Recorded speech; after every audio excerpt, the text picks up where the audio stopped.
Assalamualaikum warahmatullahi wabarakatuh. Waalaikumsalam warahmatullahi wabarakatuh. Baik, saat ini saya bersama sahabat saya lama, sahabat sejati. Sekaligus beliau adalah tokoh aktivis yang selama ini malang melintang ke sering demo, bahkan dulu pernah BEM di Stein Kudus yang saat ini adalah UIN. Ya. Lama itu. Sudah lama ya. Apa kabar Mas Amin? Baik, alhamdulillah Mas Pamudin. Sehat. Gimana keseharian selama ini dalam mengisi waktu-waktu yang menuju pilkada ini?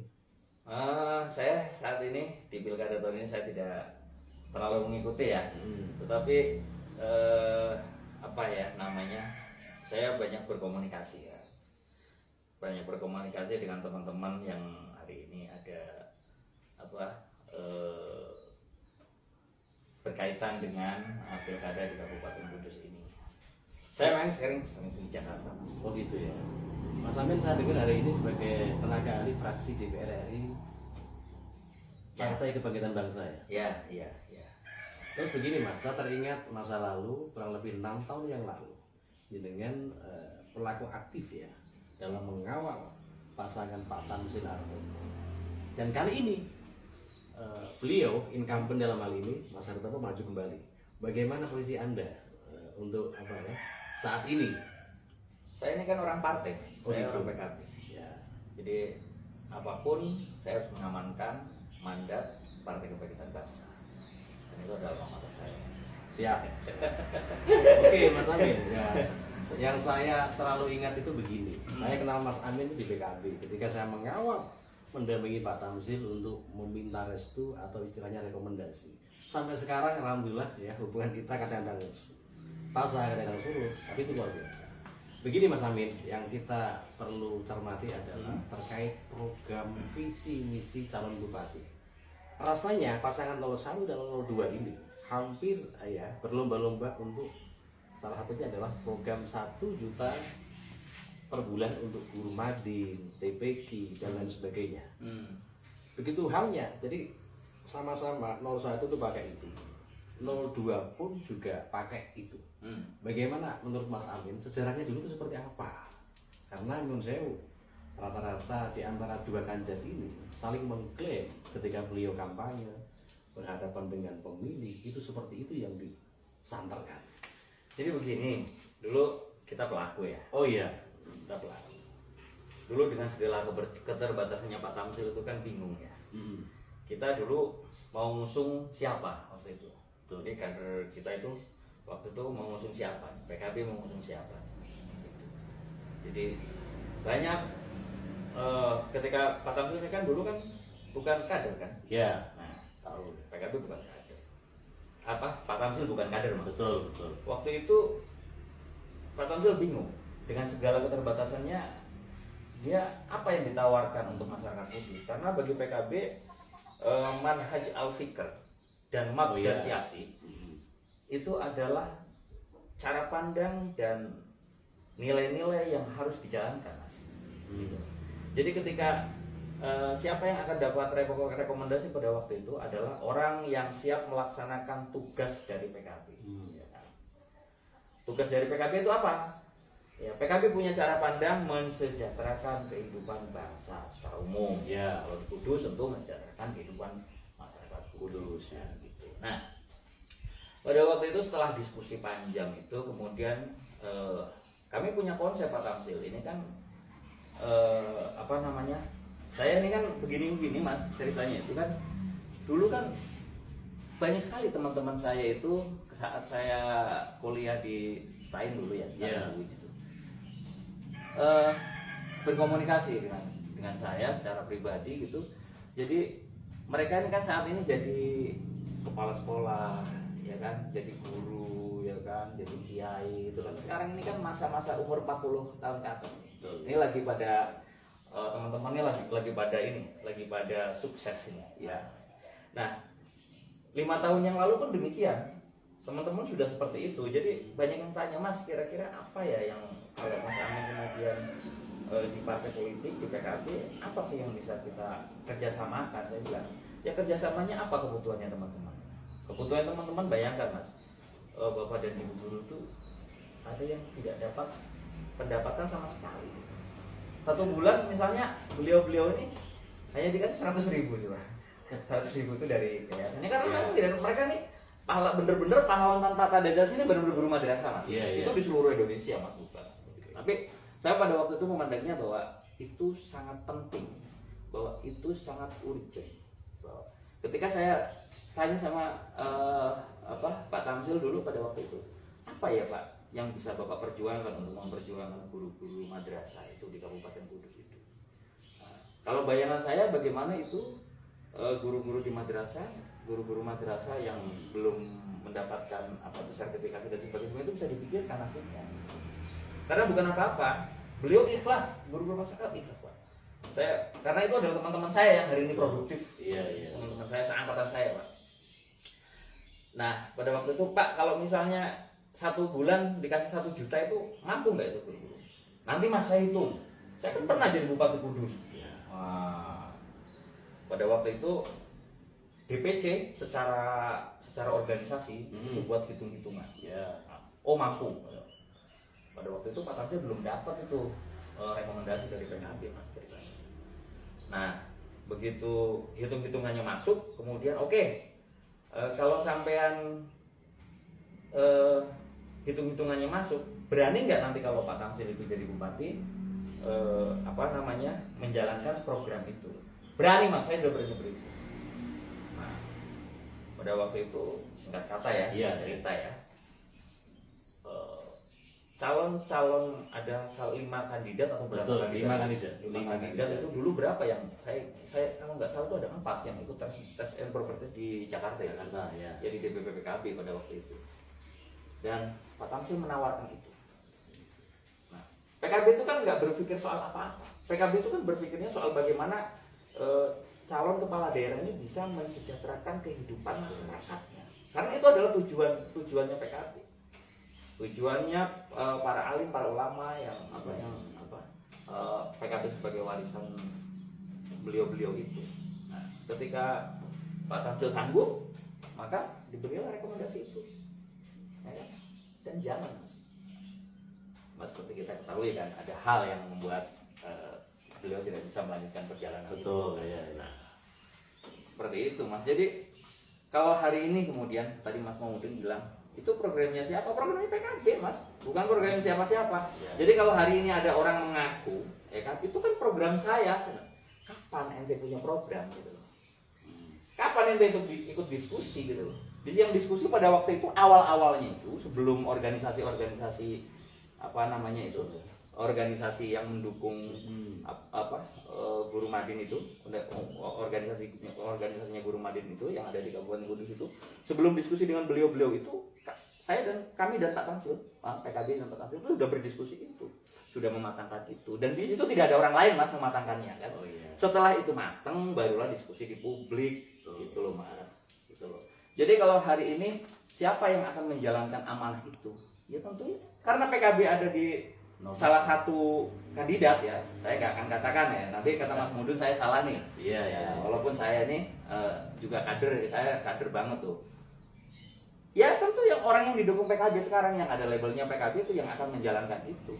Karena kemarin begitu pemerintahan itu jalan dan Pak Tamzil tidak jalan. Padahal itu amanat tuh mas, janji loh. Janjinya Pak Tamzil ya. Ada musibah. Karena itu ada musibah. Apakah yang melanjutkan merasa tidak berjanji sehingga tidak dilaksanakan, saya juga nggak tahu. Karena nyatanya kan tidak terlaksana tuh beberapa bulan kan. Tentu saya tidak akan bicara soal apa-apa. Saya tidak menyalahkan karena begitu bupati itu begitu Pak Tamzil itu ada problem, kan saya tidak mengikuti juga. Begitu jadi pun saya juga nggak pernah itu saya ke pendopo kan, Mas Mudun tahu. Saya nggak pernah ke pendopo, jarang banget ya, kecuali Pak Tamzil waktu itu ngajak ngobrol gitu ya mas. Jadi begitu mas. Oke, makasih Mas Bro. Saya sudah bisa menangkap sedikit latar belakang atau histori bagaimana munculnya 1 juta, 1 bulan 1 juta untuk guru-guru madrasah dan sebagainya. Tapi begini Mas, waktu itu kan memang memang Pak Tamzil didukung oleh PKB, terus P3 dan Hanura. Saat ini saya membaca bahwa klaim-klaim sedemikian rupa oleh 01, 02 semuanya baik, saya juga kenal dua-duanya tokoh yang maju di pilkada ini. Terus begini Mas, sasaran apa? Sasarannya apa saja ya? Atau lebih spesifik kemana? 1 buah 1 juta ini, apakah hanya untuk guru-guru Madin atau TPG atau perabot masjid atau apa? Nah, sasarannya itu. Itu kan nanti Mas Mahmudun tanyakan dengan kedua calon bupati itu. Siap. Saya nggak tahu karena Siap. karena saya kan hanya cerita dulu tuh. Iya, Nah, siap. ya kan. Sekarang kan saya juga tidak terlalu mengikuti perkembangan yang ada di Kudus ya. Betul. Walaupun kemarin saya juga Nah. berkomunikasi dengan Betul. Pak Samani, saya juga Betul, berkomunikasi ketika beliau mau gitu. Itu kan saya bilang, Pak itu lanjutin Pak. Itu kalau nggak dilanjutin eman-eman, bukan eman-eman soal Betul. sampean mau maju bupatinya, tapi eman-eman program masyarakat Kudusnya itu. Betul. Itu kan mampu gitu loh. Kalau sudah pernah berjalan dan tidak ada masalah kan mampu berarti loh bos, ya kan? Oke. Nah tapi kan nggak jalan gitu loh. Nah itu berarti ada, saya nggak tahu, saya nggak akan, karena saya nggak ikut-ikut di dalamnya Iya, ya. oke. Di dalamnya. Oke Mas Bro. Saya tertarik ketika panjenengan tadi ngendikan bahwa terus mandek ya saat pemerintahan itu kan sangat sangat masuk akal karena waktu itu adalah ada bencana nasional bahkan internasional. Apa itu? COVID. Nah, COVID itu memang saya amati waktu itu semua anggaran direfokusi, fokus untuk ke sana. Anggaran apapun lebih lebih diarahkan ke sana untuk bencana, sehingga masuk akal juga ketika waktu itu program itu dihentikan. Begitu Mas Amin. Menurut Anda gimana? Kalau saya melihatnya tidak tidak sampai ke sana ya. Karena anggaran itu kan bisa saja kan namanya itu kan sudah terplot Mas. Ya. Nah, Ya kan? Ya. Sejak sebanyak apa sih anggaran yang di Kudus? Uang Kudus itu kan berlebih-lebih anggaran. Betul. Sebenarnya kalau saya nggak tahu ya, tapi menurut hemat saya tuh mampu-mampu aja itu Gitu kan. ya? Sudah terplot kan. Betul. Iya. Saya tidak akan bicara soal anggaran ya. Begitu karena, Bukan demand jenengan. karena sudah berlalu, Mas. Siap. Sudah berlalu gitu. Tapi yang pasti begini Mas. Oh iya. Yang pasti begini. Jadi saat ini yang perlu kita pikirkan bersama adalah bahwa kita tidak melupakan bahwa kalau memang 1 bulan 1 juta itu Iya. bisa dilaksanakan, kenapa tidak? Artinya itu hal yang Mas, hal yang sangat bagus ya. Bahkan saya kemarin Mas di beberapa waktu lalu jelang pilpres kemarin Mas, saya berdiskusi dengan saya kebetulan di Jakarta tuh ngawal di ini Mas, di Komisi 8. Saya dan wakil ketua Komisi 8 waktu itu sempat berdiskusi itu soal 1 bulan 1 juta itu. Iya. Bahkan begini Mas, Kudus itu Mas, dengan program itu jadi pembicaraan nasional. Di Jakarta tuh saya punya cerita aneh tuh soal kayak gini program. Jadi ada tokoh Romo Kiai itu. Iya. Dia bercerita tuh dengan waktu itu dengan Pak Marwanda Sopang tuh. Kan beliau waktu ketua Komisi 8 pada waktu itu. Sekarang ketua Komisi 8. Jadi Pak Ketua, di Kudus itu ada program 1 bulan 1 juta untuk guru madrasah. Bisa nggak yang dilakukan secara nasional? Ini bagus sekali. Wah, jadi Pak Kiai itu juga cerita dengan saya. Ya, saya mendengarkan aja, Mas. Saya pura-pura nggak tahu aja. Oh iya Pak Kiai, oh begitu ya Pak Kiai. Oh ya begitu beliau bertanya, Mas Amin dari mana? Dari Kudus. Masa Mas Amin nggak tahu? Saya nggak tahu. Iya. Waktu itu terus gimana? Waktu itu gini Mas. Ini hebatnya Mas. Iya. Hebatnya program ini nih. Waktu itu saya tanya sama Pak Marwan. Pak Marwan, kalau secara nasional itu kira-kira bisa nggak anggaran APBN kita itu? Masuk akal nggak? Bisa nih. Bahkan saya sudah hitung itu Mas. Bukan hanya 1 bulan 1 juta, tapi 1,2 juta untuk 23 juta. Wih, guru madrasah dan pesantren ya. Dan gereja dan yang lain-lain karena harus berikat adil nih, karena ini kan negara Pak. Nah, Pak Marwan APBN mumpuni. APBN mampu itu. Iya. Bahkan bukan untuk 23 juta loh ya. Itu bukan hanya 1 juta Mas, tapi 1,2 juta. Itu dihitung sama sudah dihitung tuh, itu bisa. Bisa ya. Iya. Nah, itu bisa, dahsyat kan? Betul. Nah, makanya kita hari ini saya berharap sih, saya hanya bisa berharap. Saya Betul, kan rakyat, Mas. betul. Iya, iya, iya. Nah, kita kan, saya kan rakyat, kita Iya. berharap. Jadi sebagai rakyat Kudus, Mas ya, saya berharap Iya. itu nanti bisa dijalanin lagi itu, karena kan eman-eman gitu loh, Mas. Saya juga begitu Mas, karena begini, apapun alasannya, diakui atau tidak, program itu yang memenangkan paslon Pak Tamzil waktu itu. Oh. Dan ini mau digaungkan lagi oleh yang saat ini berkompetisi.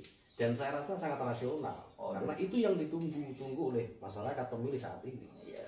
Betul nggak? Iya. Ya, kalau saya sih mau silakan saja, Mas. Artinya Hmm. begini, membangun satu daerah itu. Seperti yang Betul. saya kemarin Iya. saya sampaikan. Betul. Saya kenapa saya kemarin sampai buat itu, Mas? Saya buat di beberapa media saya Iya. menyampaikan di TikTok juga ya. TikTok ya. Saya menyampaikan begini.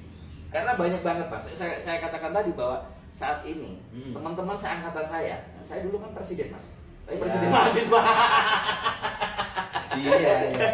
Saya presiden mahasiswa. Lah, teman-teman saya, Mas, seangkatan saya itu pada WA. Katanya dia bilang, "Men, gimana?" katanya, Iya, iya. perjuangannya katanya. Saya bilang, "Ya oke deh, gini lah, gini. Saya jelaskan panjang, kalau satu persatu kan saya capek, Mas, itu kan, Betul. karena banyaknya teman kan. Iya. Di Kabupaten Kudus kayaknya hampir di setiap desa itu pasti ada teman Iya, kan, iya. karena alumni sini, Mas. Iya. Rata-rata kan dulu kan kuliahnya di sini kan, Mas. Betul, Di iya. perguruan tinggi yang negeri itu yang sekarang IAIN kan, di STAIN itu namanya kan. Nah, saya menjawab itu sebenarnya. Nah, kemudian Mas Mahmudun ini tanya mau buat apa, kita berdiskusi pada kesempatan pagi hari ini, saya senang sekali. Siap. Ya itu memang Mas, apa namanya, banyak banget itu. Banyak banget teman-teman yang yang berkeinginan itu.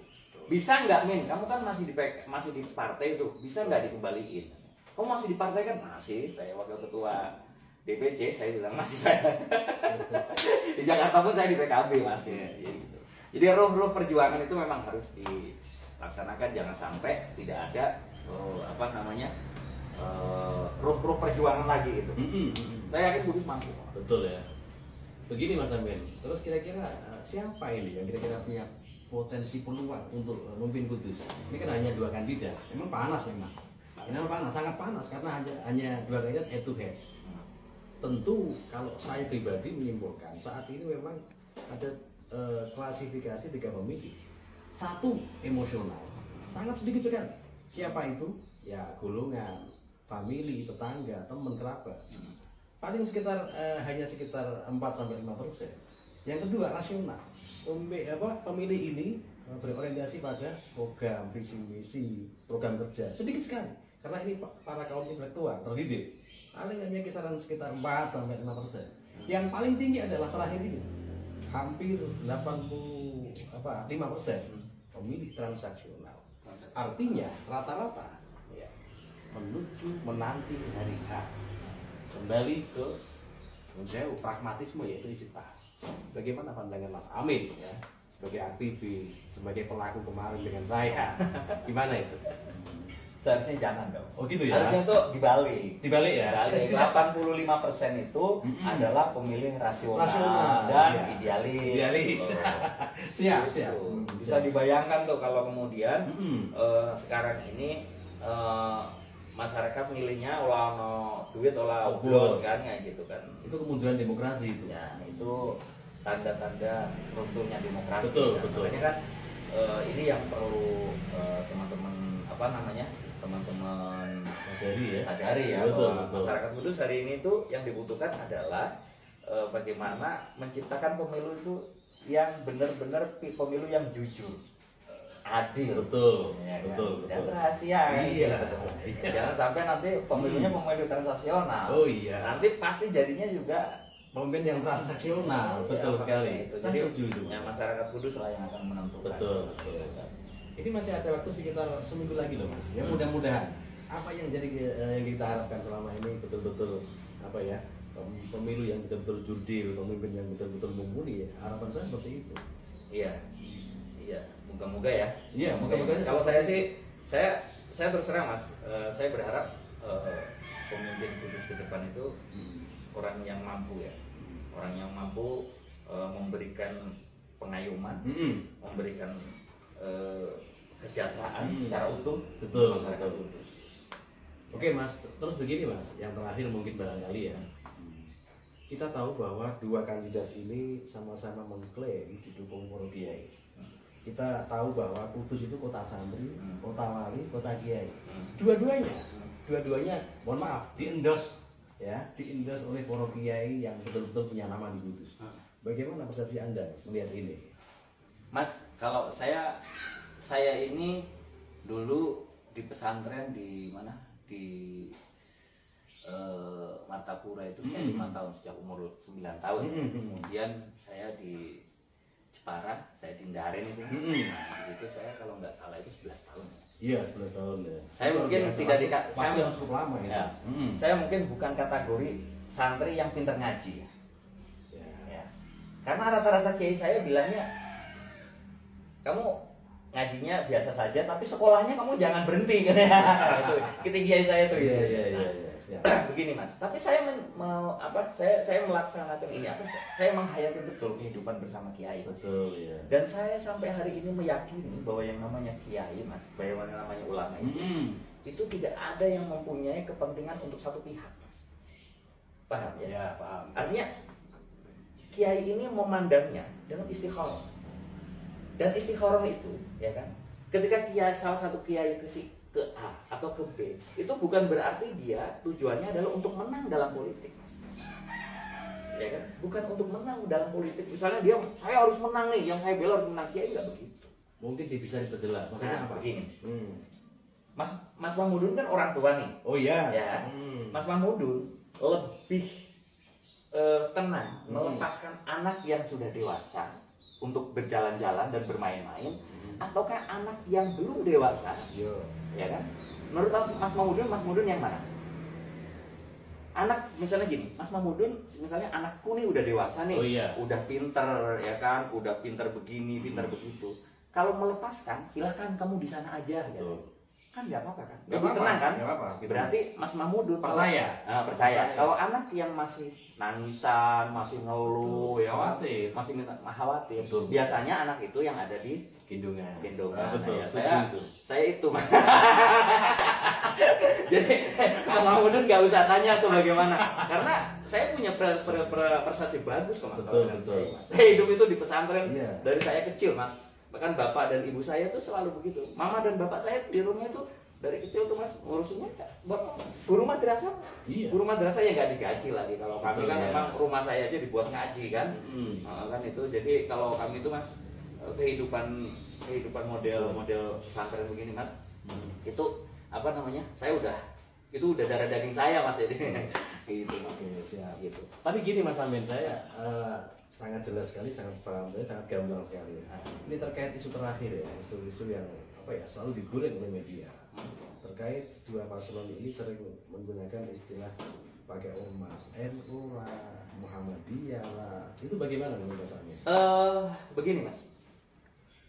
Apa sih sebenarnya bedanya NU dan sama saja kan? Iya. Mas, negara ini bisa kuat itu karena ada NU dan Muhammadiyah. Betul. Saya setuju itu. Ya kan? Coba Muhammadiyah nggak ada saja tuh. Hanya NU saja akan kelabakan. Begitu terus balik. Iya. Dan harus Mas Mahmudun ketahui Mbah Hasim dan Mbah Muhammad Darwis, Mbah Dahlan itu kan dulu kan sama-sama muridnya Kiai Soleh Dahlan. Artinya berangkat dari Muhammadiyah juga. Ya sama lah berarti. Iya, betul. Ya kan sama-sama Ahlussunnah wal Jamaah. Iya. Jadi sebenarnya nggak ada masalah gitu. Iya. Cuman memang kadang-kadang kita kan ada teman-teman yang ngopinya kurang jauh. Oh iya. Ya kan Ngopinya hanya di tempat ngopinya situ aja. Ngopinya dari Jadi, coba ngopinya yang panjang. Ya, betul. Nanti akan punya wawasan yang bagus. Makanya gini Mas. Iya. Saya kan kemana-mana selalu baca buku Mas nih. Siap. Saya Siap. juga nulis buku nih Mas. Saya buku biografi ada di sana nih. Saya gitu ya. ini ada bukunya Mas Baso juga. Saya juga ada nulis buku Mas, beberapa buku nih.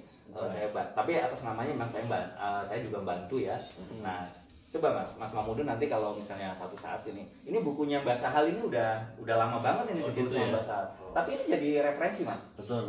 Saya tahun 2000 Ini idola saya Mas termasuk. Mbak Sahal ini ya. Betul. Mbak Sahal.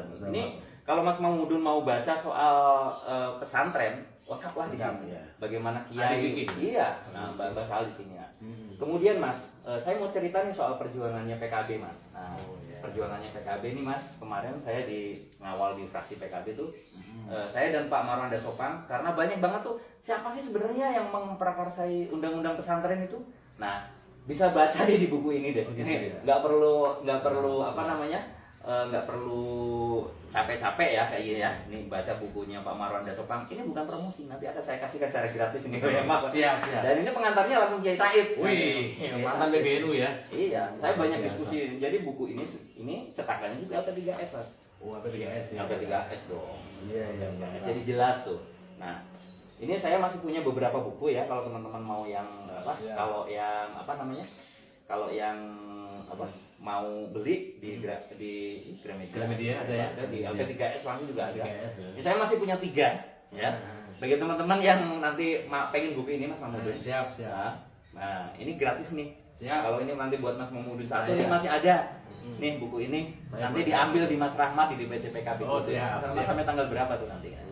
Siap, siap. Saya kasihkan tuh. Nah, Siap, siap. saya juga apa? Ada buku nih tentang ini kan masih bulan November Oh iya. tentang perjuangan ini bukunya Mas Pahlawan ya? Fatih ya. Oh iya. Nah, ini saya juga terlibat ini di sini kan sama Mas Fatih tentang pembuatan buku ini. Ini punya Mbah Abbas. Nah, jadi silahkan aja.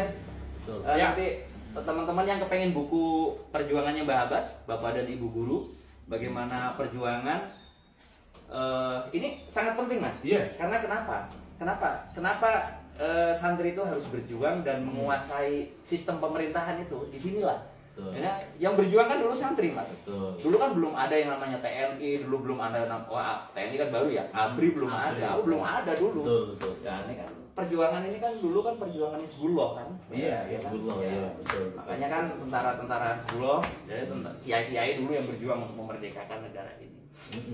Nggih Mas Mamudun. Jadi Begitu, begitu. ya. Nanti teman-teman yang kepengen buku, ini gratis ini. Ya. Siap, Yang siap. Mbah Abbas ini gratis, bisa diambil di DPC PKB, nanti hubungi Mas Rahmat. Siap, siap. Nomornya nanti dikasih Mas Rahmat. Oke, saya kira itu sangat lengkap, sangat komprehensif. Memang saya nggak salah ya berbicara dengan seorang tokoh aktivis dan tenaga ahli DPR RI dari fraksi Kebangkitan Bangsa. Beliau memang kutu buku. Kalau saya baca Mas Amin itu mirip dengan Rocky Gerung. Coba. Beliau baca buku. Saya kira itu sedikit singkat atau kita ngobrol santai dengan Mas Amin, ya, mantan BEM STAIN. Mudah-mudahan bermanfaat. Kurang lebihnya mohon maaf. Assalamualaikum warahmatullahi wabarakatuh. Waalaikumsalam warahmatullahi wabarakatuh.